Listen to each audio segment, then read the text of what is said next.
तर आता नवीन कॉक्रोच जनता पार्टी मार्केटमध्ये आली. कॉक्रोच जनता पार्टीचे संस्थापक अध्यक्ष अभिजितजी डिपके जेव्हा दिल्ली एअरपोर्ट वरती आले तेव्हा त्यांनी बाबासाहेबांचा एक फोटो घेऊन आलेले. बघितलं आपण सर्वांनी.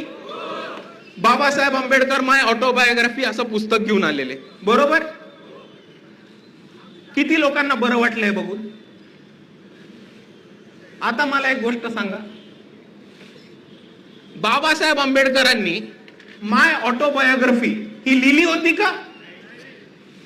बाबासाहेबांनी आत्मचरित्र लिहिलंच नाही कधी त्यांचं.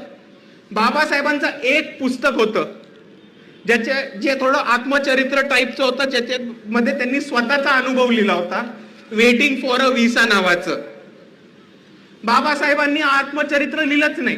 तरी हे भाऊ बाबासाहेब आंबेडकर माय ऑटोबायोग्राफी न्यूयॉर्क वरनं घेऊन आले, अमेरिकेवरनं. आता दुसरा मुद्दा समजून घ्या. आपण हे पुस्तक वाचलं असतं तर आपल्याला उत्तर महाराष्ट्राचाच एक महत्वाचा संदर्भ मिळाला असता की 5व्या चॅप्टर मध्ये बाबासाहेब आंबेडकर यांनी त्यांच्या आयुष्यातल्या पहिला अपघात जो 40गाव मध्ये झाला होता त्याच्याबद्दल लिहिलं होतं. तर आपल्या सर्वांना ह्याची माहिती असणं महत्वाचं आहे.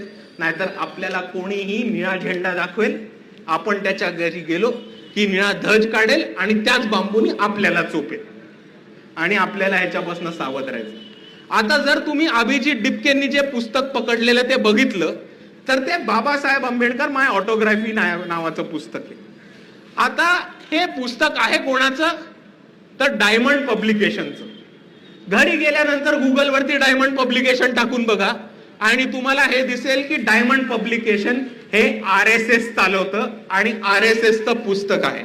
बऱ्याचशा महामानवांवरती चुकीचा इतिहास सांगणं, RSSच्या समरसतावादी भूमिकेतनं बाबासाहेब सांगून सांगणारं हे पुस्तक आहे.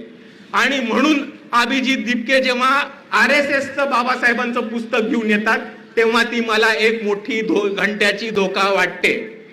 आणि इकडच्या जेनझींना त्यांच्या भाषेत सांगायचं तर एवढंच सांगेल कि वो पकड़ा है ब्लू फ्लैग लेकिन हमको दिख रहे हैं रेड फ्लैग, करने का क्या?